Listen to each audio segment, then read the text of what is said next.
바로 문제 볼게요. 127페이지에 62번 문제 보시면 정기선 운송에서 둘 이상의 선사가 배선 스케줄을 상호 조정한대요. 그래서 자사선의 일정 선복, 배 전체가 아니라 일부 부분이죠. 타사에 제공하고 동시에 타사선의 일정 선복을 사용하는 방식. 그래서 자, 니네 선사는 미국 다니고 우리는 중동 다녀. 우리는 주로 이쪽, 니네는 주로 이쪽 하지만 일부 화물이 있다면 우리 선박의 일부 공간을 서로 빌려주기로 하자. 이렇게 사용하는 방식 우리 방금 봤었죠. 선복 임차 슬롯 차터라고 한다. 이름이 좀 특이하니까 잘 기억이 나실 거예요. 이 정도 챙겨보고 넘어가겠습니다. 자, 그 다음에 3번 목차에 보시면요. 편의치적이라고 돼 있는데요. 영어로는 flag of convenience라고 씁니다. 자, 편의에 따라서 적을 얻는다 이런 뜻이에요. 영어로는 convenience 여기서 편이다라는 말이 여기 convenience에서 온 거고요. flag 이렇게 얘기하면 깃발이란 뜻이죠 원래. 근데 이거는 국기다. 어떤 나라의 그 깃발이다 이렇게 생각하시면 됩니다. 자, 어떤 선박은요 조그만 배 말고요 큰 배나 비행기는 국가에 등록하도록 되어 있습니다. 그래서 선사가 자신이 속해 있는 국가에다가 그 선박을 등록하는 것이 원칙일 거예요. 그런데 해상운송에서는 꼭 그 선사가 자기가 사업하고 있는 국가 안에서만 그 선박을 등록하도록 이렇게 강제하고 있지는 않아요. 이렇게 선박을 등록하면요, 그 국가, 등록된 국가의 법을 따라야 됩니다. 근데 어떤 경우에는요, 이 선사가 자신이 속한 국가가 아니라 다른 국가의 선박을 등록하게 되는 경우들이 있어요. 특히 우리가 교재 중간에도 나와 있는데요. 텍스 헤븐이라고 부르는 나라들이 있어요. 네, 세금이 적기 때문에 텍스 헤븐 이렇게 부르는데 이런 국가들에다 등록을 하면 그 선박의 등록세라든가 그다음에 법인세라든가 이런 부분에 대해서 굉장히 혜택을 좀 많이 볼 수 있어요. 그래서 특히 그 중미 지역에 있는 파나마라든가 뭐 이런 국가들에다가 많이 배들을 등록을 하고요. 실제 우리나라 선박 회사지만 배는 외국에 등록되어 있는 경우도 굉장히 많습니다. 그런 상황을 우리가 편의치적이라고 부릅니다. 목적은 그냥 목차만 좀 봐주세요. 세금 절감하기 위해서 노동력. 자, 어떤 국가에 배를 등록했다 하면 그 나라의 노동법도 따라야 돼요. 상대적으로 노동법이 좀 느슨한 나라에다가 선박을 등록해 놓으면 선원들을 고용하고 그다음에 해고하는 것도 좀 쉬울 수 있습니다. 그렇게 자신들의 편의를 위해서 이렇게 또 규제를 회피한다든가 외국에다 등록하는 걸 편의치적이라고 합니다. 나중에 뉴스 같은 거 한번 보세요. 배 뒷면에 보시면 배 이름이 써 있고요. 거기에 등록된 국적이 써 있습니다. 그리고 국기가 이렇게 딱 붙어 있고요. 실제로 그 국기도 이렇게 개양이 돼 있어요. 배에는. 어떤 그 뉴스 같은데 이렇게 배 뒷면이 나오는 부분 잘 보세요. 그러면 우리나라 선사인데도 불구하고 파나마 무슨 뭐 이렇게 외국 이런 국적이 써 있는 그런 배들이 좀 있을 겁니다. 왜 해적선 있잖아요. 해적선에는 뭐 달죠? 국기를? 예. 그 해골 마크 붙이잖아요. 그건 우리는 어떤 국가에도 등록이 되어 있지 않다. 예, 이런 걸 얘기하는 거다. 이렇게 생각하시면 되겠습니다. 계속해서 다음 내용 보겠습니다. 교재 128페이지에 보시면 해상운송계약 이렇게 되어 있고요. 첫 번째 계품운송계약. 자, 계품운송계약이라는 거 우리 아까 살펴봤습니다. 계계별 물품에 대한 물품 하나당의 운송계약이다. 정기선 운송에서 주로 쓰인다고 했습니다. 옆에 정기선이라고 써두시고요. 자, 이 중에서는 아까 살펴본 내용들이 대부분이에요. 2번, 양가로 2번에 보시면 정기선이 주로 사용이 된다. 그래서 계품운송하면 정기선 바로 떠올리시면 되고요. 그 다음에 양가로 3번에 보시면 정형화된 약관에 의한 부합계약의 방식으로 선화증권상의 운송 조건에 의해서 운송계약이 체결된다. 이 얘기도 우리 잠깐 했었습니다. 자, 선박 하나에 컨테이너를 수천 개를 실을 텐데 각각 계약 체결하기가 어렵다. 그래서 계약 내용은 운송인이 자기가 혼자 그냥 정해버린다 그랬어요. 그래서 그걸 알려주고 그 약관에 의해서 그 계약서상의 내용에 의해서 계약을 체결하게 되는데 이런 형태의 계약을 부합계약이라고 부릅니다. 요거는 좀 기억을 해두셨으면 좋겠어요. 자, 부합계약이라는 건 당사자가 동등한 위치에서 자, 계약서를 작성하면서 1조, 2조, 3조 이런 식으로 앉아서 같이 써내려가는 방식이 아니고 일방이 계약의 당사자의 일방이 계약 내용을 일방적으로 제시하고 상대방이 이를 수용함으로써 계약을 체결하는 방식을 부합계약이라고 합니다. 일반적으로 정기선 운송에서는 계약서 따로 작성하지 않는다. 운송인이 정한 약관에 따라 계약 내용에 따라 계약을 체결하기 때문에 부합계약이라고 부른다. 자, 계약서는 따로 없고요. 선화증권과 같은 운송 서류상에 그 운송의 조건, 계약 내용이 다 나타나 있다. 그래서 나중에 계약 내용을 살펴볼 때는 그 운송 서류상의 내용들을 살펴보면 된다. 따로 계약서는 없다. 이 정도 정리하시면 되겠습니다. 자, 계속해서 두 번째 볼게요. 용선 계약입니다. 아까도 다 설명했던 부분이에요. 배 빌리는 걸 차터 용선이라고 한다. 자, 배를 빌리는 사람을 차터러 이렇게 부릅니다. 자, 배 빌려주는 사람이 아니고요. 배 빌리는 사람을 차터러라고 한다. 요건 잘 기억을 해 두셔야 돼요. 자, 그러면 차터러하고 배 빌리는 계약을 체결하는 사람, 배를 빌려주는 사람을 뭐라고 하나? 선주라고 합니다. ship owner 이렇게 부르고요. 어떤 경우엔 그냥 owner 이렇게만 또 부릅니다. 그래서 용선계약이란 차터러, 용선자와 언어, 선주 간에 배를 빌려 쓰는 계약이다. 이렇게 이해해 두시면 되고요. 이렇게 배를 빌리는 계약을 하고 나중에 그 대가를 주는 것, 그걸 용선료라고 부릅니다. 요 밑에다가 하이어라고 써둡시다. 용선계약에서의 용선료 배 빌리는 그 대가를 하이어라고 또 부릅니다. 요거까지 좀 같이 기억을 해 두시고요. 자, 그 다음에 양가로 3번 보시면 용선계약에서의 대상 물품이에요. 주로 벌크 화물이 많다. 이렇게 보시면 되고, 그 다음에 네 번째 보시면 계품운송과 달리 표준화된 용선계약서, 차터 파티라고 부른다고 했습니다. 용선계약서를 작성해서 따로 운송계약서가 있다. 그런데 이 용선계약서도 표준화된 어떤 정형화된 형식을 사용하긴 합니다. 그런데 요것도 부합계약이다 이렇게 부르진 않아요. 용선자와 선주가 따로따로 계약의 내용들을 별도의 계약서에 작성한다 이렇게 생각하시면 되겠습니다. 자, 그 표로 나와 있는 걸로 한번 정리를 하지요. 자, 계품운송계약과 용선계약 목적은 개별 화물의 운송이다. 용선계약에서는 선박의 일부 또는 전부를 빌려서 화물을 운송하는 것이다. 선박을 전체를 빌릴 수도 있고요. 일부만 또 빌리는 경우도 가능합니다. 자, 운송 방법 정기선, 부정기선 이렇게 두 가지로 나누어진다. 계약의 당사자는 선주와 송하인 또는 선사 이렇게 또 많이 부르고요. 운송하는 그 선사와 송하인 간의 물품을 보내는 사람 간의 계약이다. 자, 용선계약에서는 선주와 용선자가 계약 당사자가 되고요. 자, 그 화주는 계약 체결하는 당사자는 불특정 다수다. 누구나 다 계약을 체결할 수 있고요. 용선계약에서는 용선계약을 체결한 그 화주의 물품을 운송하기로 되어 있는 것이기 때문에 특정한 화주가 정해져 있다. 이렇게 나누어 보게 되고요.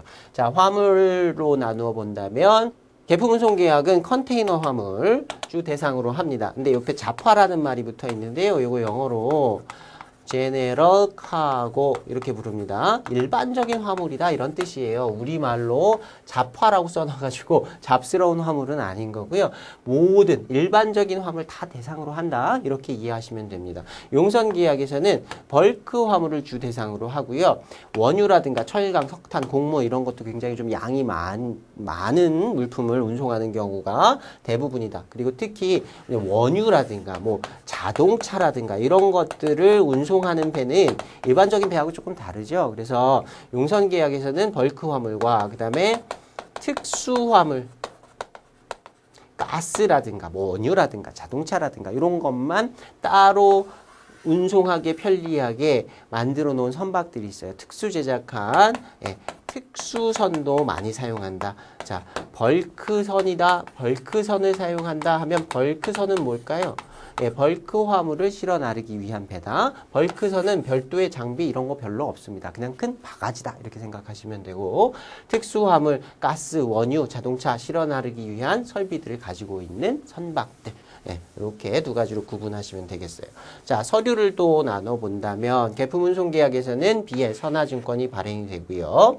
용선계약에서는 용선계약서로 그 계약의 내용을 살펴보게 됩니다. 근데 여기다가 추가해서 차터파티 BL 이렇게도 적어두시기 바랍니다. 용선계약에서는 그럼 운송증권이 안 나오느냐? 여기도 나옵니다. BL 발행해 주는데요. 일반적인 계품운송계약에서는 그냥 BL 이렇게 부르고요. 용선계약하에서 BL이 발행된 경우에는 차터파티 BL 이렇게 부릅니다. 용선계약, 선화증권 이렇게 부릅니다. 자, 이것도 같이 한번 정리해 두시고요. 자, 계품운송계약에서는 공표된 운임 알려진 외부에 누구나 볼 수 있도록 이렇게 표로 해놓은 타립이 적용이 된다. 자, 용선계약에서는 오픈 레이트다. 수요 공급에 따라서 계약하기 나름이다. 이렇게 생각해 두시면 됩니다. 자, 하역비 부담 조건에서는 birth term, 그 다음에 FIFO, FIO 이렇게 되어 있는데요. 정기선 운송에서는 선박에 물품을 적재하고 양하하는 비용을 따로 부과하지 않습니다. 운임에 적재 양하하는 비용이 다 포함되어 있다. 이렇게 생각하시면 돼요. 그래서 이렇게 운임에 물품을 싣고 내리는 비용이 다 포함되어 있다라는 말을 우리가 berthterm이라고 부릅니다. berth는 뭐냐면 선박이 이렇게 항구에 접안할 수 있도록 만들어둔 그 시설, 그걸 berth 이렇게 부르고요. 우리말로는 선석 이렇게 부르는데 이것까지 외우실 필요는 없습니다. 자, berthterm이라고 하면 여기부터 여기까지 그 비용이 운임에 다 포함되어 있다. 이런 뜻으로 보시면 되고요. 이걸 또 라이너, 텀 이렇게 부르기도 합니다. 정기선에서 이렇게 사용하기 때문에 정기선 조건이다. berthterm이다 라고 한다면 운임에 요 비용 다 포함이 이미 돼 있다. 이렇게 생각하시면 돼요. 근데 용선계약에서는요. 물품을 선박에 적재하고 양하하는 비용을 용선자와 선주가 따로 합의할 수 있습니다. 따로 합의해서 이런 식으로 써요. F는 free의 약자고요. 뒷부분에서 다시 한번 볼 겁니다. FI 하면 free in의 약자예요. FO 하면 눈치 빠르신 분들은 알겠지만 free out을 의미하는 거고요. FIO 하면 free in and out 이렇게 얘기하는 겁니다. 자, in이다 그러면 적재하는 비용 얘기하는 거고요. out 하면 양하하는 비용을 얘기하는 거예요.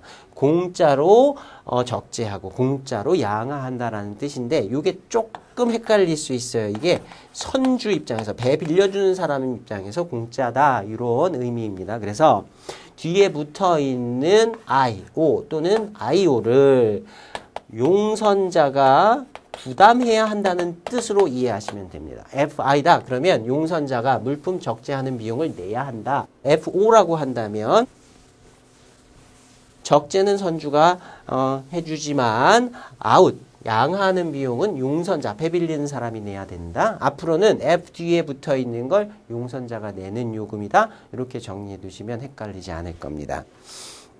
자, 그 다음에 용선계약의 종류 내용을 좀 살펴볼게요. 자, 용선계약의 범위에 따른 구분해갖고 돼 있는데요. 첫 번째는 일부용선계약, 두 번째는 전부용선계약입니다. 일부용선계약은 선박의 일부 부분만을 빌리는 걸 일부용선이라고 하고요. 전부용선은 뭐겠어요? 선박 전체를 한꺼번에 다 빌리는 걸 전부용선. 예, 간단하지요? 야, 그 다음 내용 볼게요. 129페이지에 양가로 이번에 용선 기간에 따른 분류라고 되어 있는데요. 요거는 예, 표를 가지고 한번 정리를 하겠습니다. 자, 표 보시면 용선계약의 비교라고 해서 129페이지 맨 밑에 나와 있는 부분이에요. 그 표를 먼저 볼게요. 자, 용선계약은 세 가지 종류로 나눌 수 있습니다. 항해용선계약과 정기용선계약, 그 다음에 나용선계약 이렇게 크게 세 가지로 나누어지고요. 각각 항해용선은 보야지 차터, 정기용선계약은 타임 차터, 나용선계약은 베어보트 또는 디마이스 차터라고 부르는데 우리 교재에 다 나와 있습니다. 자, 영어로 뭐라고 부르는지까지 여러분들 정리를 반드시 해두셔야 돼요. 무역 영어 문제에선 영어로 물어봅니다. 예. 자, 항해용선 계약, 정기용선 계약, 나용선 계약 이렇게 있는데 거꾸로 한번 설명드릴게요. 나용선 계약이다. 영어로 bearboat라고 되어 있는데요. 여러분 barefoot 하면 무슨 뜻입니까? 맨발 이런 뜻이에요. 얘는 bearboat, 헐벗은 배예요. 배만 그냥 빌려주는 겁니다. 용선자가 배라는 하드웨어만 그냥 빌리는 거예요. 어떤 기간을 정해놓고 그 다음에 정기용선 계약에는 배를 빌려주면서 배를 기본적으로 운항할 수 있는 상태로 빌려줍니다. 그래서 기본적인 장비도 들어있고요. 선장, 선원들 다 갖춰진 상태에서 빌려주는 거예요. 자, 세 번째 항해용선 계약은 뭐냐면 한 항구로부터 한 항구까지 한 번 운송하는데 계약을 체결하는 것, 이렇게 생각을 해두시면 됩니다. 자, 일단 크게 이렇게 한번 나눠볼게요. 전기용선 계약하고 나용선 계약은 두 가지는 기간으로 빌린다. 특히 나용선 계약은 20년, 30년 이렇게 장기 계약하는 경우도 굉장히 많아요. 전기용선 계약은 뭐 1년이면 1년, 5년이면 5년 이런 식으로 어떤 기간 동안에 배를 빌려주겠다. 이런 계약이다. 자, 항해용선 계약도 여러 번 항해에 대해서 물론 배를 빌릴 수 있지만 기본적으로는 한 항해, 예를 들어 부산부터 샌프란시스코까지 한 번 운송하는데 배를 빌린다. 이렇게 구분해 두시면 되겠습니다. 자, 항해용선 계약에서는 전기용선 계약과 마찬가지로 배를 운항할 수 있는 상태로 이렇게 빌려준다. 이렇게 생각하시면 되겠어요. 그래서 자, 선주의 역할과 용선자의 역할 두 가지를 한꺼번에 놓고 좀 비교를 해보시면 자, 나용선 계약에서 선주는 선박만 빌려줘요. 배만 그냥 빌려주게 되고 운송하는 것, 그 다음에 선장하고 선원을 고용하고 여기에 들어가는 연료라든가 다른 기타 부대 비용들은 다 용선자가 체결하는 이런 계약입니다. 얘는요, 리스 뭔지 아시죠? 비싼 물품 사기 힘들 때 빌려 쓰잖아요. 예, 선박을 리스하는 거라고 생각하시면 됩니다. 보통 계약 기간도 20년, 30년 이 정도 돼요. 배가 한 대에 몇백억, 몇천억씩 하니까 사기가 어려운 거예요. 그래서 나용선 계약을 체결하면 배만 그냥 빌려주고요. 여기에다가 내가 소프트웨어 필요한 것들, 필요한 장비들 넣어갖고 내가 원하는 대로 운항하는 겁니다. 우리나라 선사들도요, 이렇게 용선해서 쓰는 경우 굉장히 많습니다. 자기가 비싸니까 안 사고요. 이렇게 빌려서 자기가 갖춘 인력들 집어넣어서 자기가 필요한 용도로 배를 씁니다. 이걸 전기선으로 또 사용하기도 하고요. 자, 그 다음에 전기용선 계약은 여기에다가 추가되는 게 운송 서비스를 제공하는 거예요. 얘는 하드웨어만 빌려줬다고 하면 선장하고 선원을 선주가 고용해서 운항할 수 있는 상태로 빌려줍니다. 그러면 용선자는 배 빌려서 자, 어디부터 어디까지 갑시다. 기간 동안 빌렸으니까 내 마음대로 그 기간 동안에 쓸 수 있는 거예요. 자, 항해용선 계약에서는 운송 서비스, 배를 운항할 수 있는 상태로 빌려주니까 서비스를 제공하는 것이고 선주가 선장하고 선원 다 고용한 상태로 줍니다. 용선자는 선복, 그 배의 스페이스, 물품을 운송할 수 있는 공간을 빌리는 것이다. 이렇게 보시면 되고요. 자, 운임 결정 한번 봅시다. 운임은 전기선하고 나용선의 경우에는 기간에 따라서 결정됩니다. 자, 이 기간 동안에 빌리는데 1년에 얼마 이런 식으로 또는 그걸 달별로 나눠서 월 얼마 이런 식으로 계약을 하는 거고요. 자, 항해용선 계약은 항해 기간이라든가 화물량이라든가 선복에 따라서 결정합니다. 그런데 가장 간단한 방식은 그냥 한 번 운송하는데 얼마 이런 식으로 비용을 책정한다. 이렇게 봐두시면 되겠어요. 130페이지로 넘어가시면 표가 계속 이어집니다. 자, 내용 볼게요. 자, 선주가 부담하는 비용과 용선자가 부담하는 비용 두 가지로 좀 나눠져 있습니다. 자, 얘도 역시 이렇게 한번 나눠보세요. 나용선 계약하고 전기용선 계약은 기간으로 1년 이상 이렇게 계약을 체결한다고 했습니다. 그래서 이 내용 자세하게 보실 것 없고요. 용선자는 용선료 지불하고요. 모든 고정비, 운항비를 용선자가 부담한다. 자, 용선자가 전기용선 계약에서 역시 마찬가지로 원료라든가 항비, 하역비, 수수료, 도선료 등 운항비를 전부 다 지불한다. 자, 1년 동안 예를 들어서 배를 빌려준다라고 했어요. 근데 1년 동안 얼마나 돌아다니고 얼마나 많이 물품을 싣고 내리고 얼마나 많은 물품을 운송할지 알 수가 없습니다. 그러니까 용선료에는 선주는 그냥 1년 동안 빌려주는 비용만 받게 되는 거고요. 이 동안에 연료비라든가 배를 운항하는 데 들어가는 기타 비용, 운항 비용, 그 다음에 물품을 하역하는, 물품 싣고 내리는 비용들은 누가 내는 게 맞겠어요?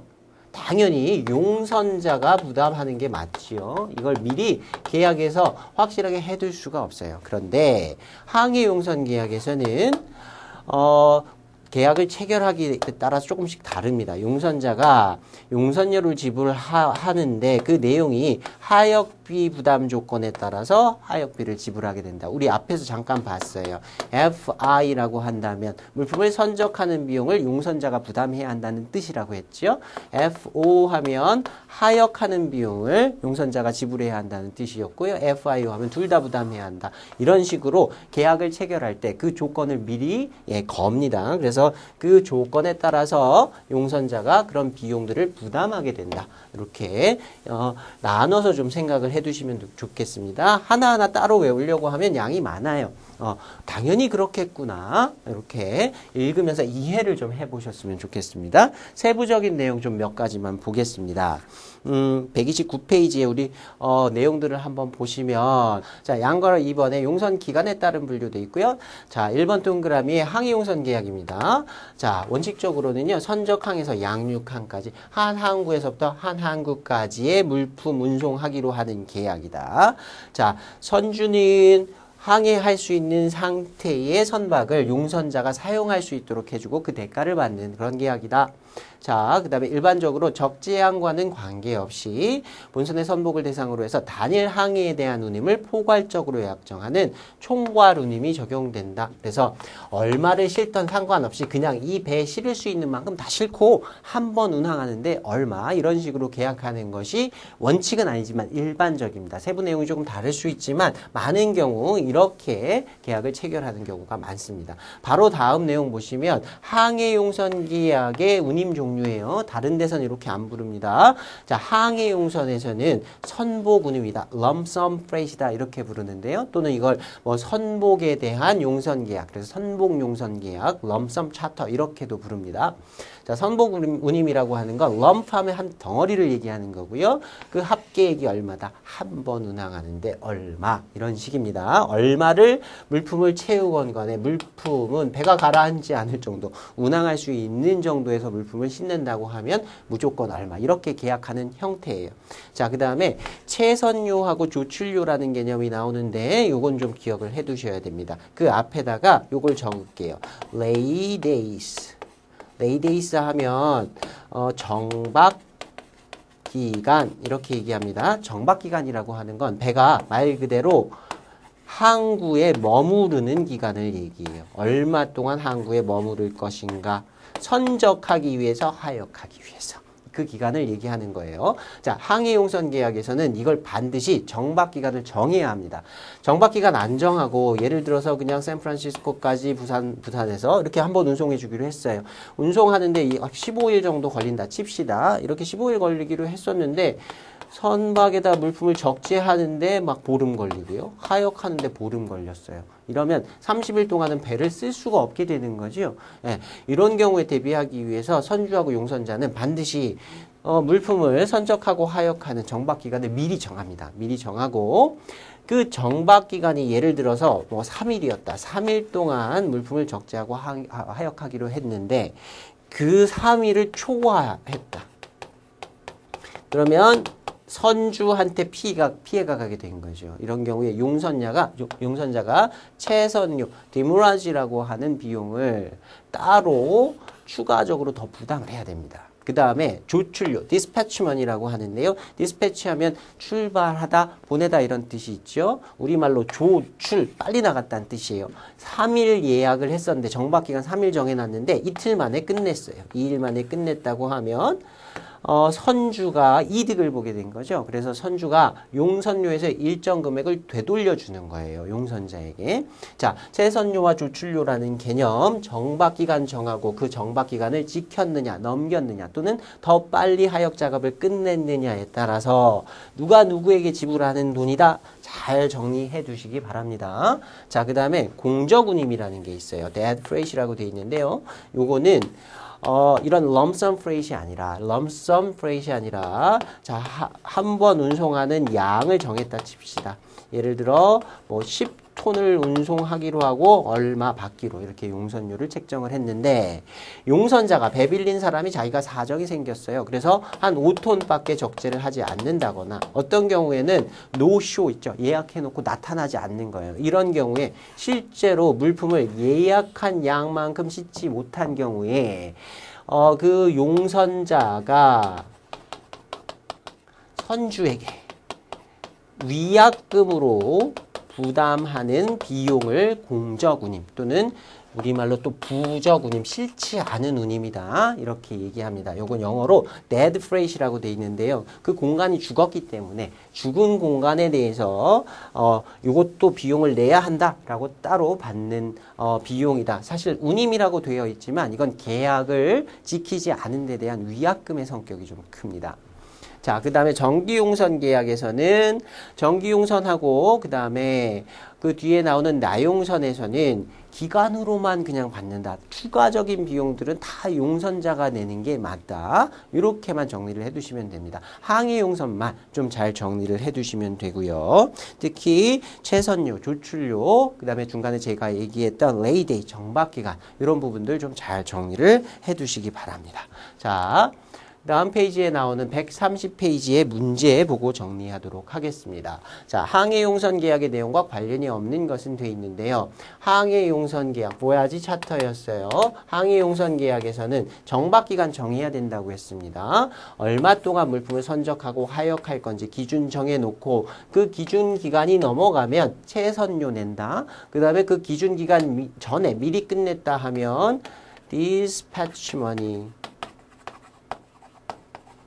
조출료를 선주가 용선자에게 조금 돌려주게 된다. 그런 개념이 있었고요. 그 다음에 요건 하역 비용. 하역 비용을 누가 지불할 건가? FIO 텀이다라고 하면 in and out, 선적하고 하역하는 비용들 모두 다 용선자가 내는 개념이다. 자, 1번에 나오는 휴항조항은 뭐냐면요. 정기용선 계약이에요. 기간으로 빌렸는데 중간에 배가 고장이 났다. 그래서 예를 들어 한 달 동안 못 쓰고 고쳤다. 이렇다고 한다면 이 기간 동안에서 오프 하이어, 내가 못 쓴 기간 동안을 어떻게 계산해서 나중에 정산 어떻게 할 거냐 이런 내용입니다. 교재에 정기용선 계약 부분에 요 오프 하이어 내용이 들어 있습니다. 근데 문제에서만 보고 확인하시면 돼요. 자, 항해용선 계약 체결할 때 정박기간 관련된 최선료와 조출료 그리고 하역 비용 관련된 FIO, FIFO 이런 조건들 좀 잘 기억을 해 두셨으면 좋겠어요. 자, 그 다음에 답은 1번 오프하이어였고요. 이거 항해용선 아니라 정기용선 계약이었습니다. 자, 74번 문제 보겠습니다. 정기용선 계약에 관한 설명으로 옳은 것은 자, 정기용선 계약 기간으로 계약 체결하고 선주는 운항할 수 있는 상태의 선박을 빌려준다. 이렇게 얘기했어요. 자, 1번에 용선자가 선주에게 지불하는 용선료에는 예상 항해 기간 및 화물량에 의해 결정된다. 이렇게 돼 있는데요. 항해 기간으로 결정하는 거고 화물량 얼마나 될지 미리 예측할 수가 없어요. 그냥 기간으로만 정하는 것이지 얼마나 실을지는 모릅니다. 1년 계약했는데 그동안에 얼마 실을지 알 수가 없잖아요. 그래서 화물량 틀린 부분이고요. 자, 두 번째, 선주는 약정된 운임을 보장받기 위해서 만선 의무 약관을 준다. 만선 의무라는 건 네가 나한테 100톤에 대해서 화물 운송하기로 하고 계약을 체결했으면 100톤 다 채워라. 그런 의무를 얘기하는 거예요. 만약에 이런 의무를 100톤을 다 못 채웠다라고 하면 우리 앞에서 본 요금이 하나 있었습니다. dead freight. 부적 운임. 씻지 않은 부분에 대해서도 운임 내야 한다라고 들어있다. 그래서 이 부분은 만선 의무 약관이라고 하는 건 dead freight하고 같이 엮어주시면 되고요. dead freight는 아까 우리 항해용선 계약과 관련된 내용이었습니다. 그래서 이 부분도 역시 만선 의무 약관, 정기용선 계약에는 그런 거 들어있지 않다. 1년 계약했으면 마음대로 1년 동안 마음대로 쓰면 됩니다. 그냥. 자, 세 번째, 용선기간 중 선장이나 선원은 모두 용선자가 고용한다. 용선자가 고용하는 게 아니라 선주가 고용한 상태에서 운항할 수 있는 선박을 빌려준다 그랬죠. 용선자가 고용하는 형태는 나용선 계약이었어요. 이건 배만 빌렸으면. 자, 네 번째, 용선기간 동안 선박의 사용에 관한 권한은 용선자에게 있다. 그렇죠? 1년 동안 빌렸으니까 선박 사용 1년 동안 내가 할 수 있는 권한이 용선자에게 있는 겁니다. 자, 여기까지 정리를 했고요. 자, 지나간 내용들 다시 한번 좀 복습해 보시고 특히 용선계약 중에서도 항해용선계약의 내용들 꼼꼼히 좀 정리해 두시기를 부탁드립니다. 자, 다음 시간에는 해상운송의 수취입 절차부터 계속해서 이어가도록 하겠습니다.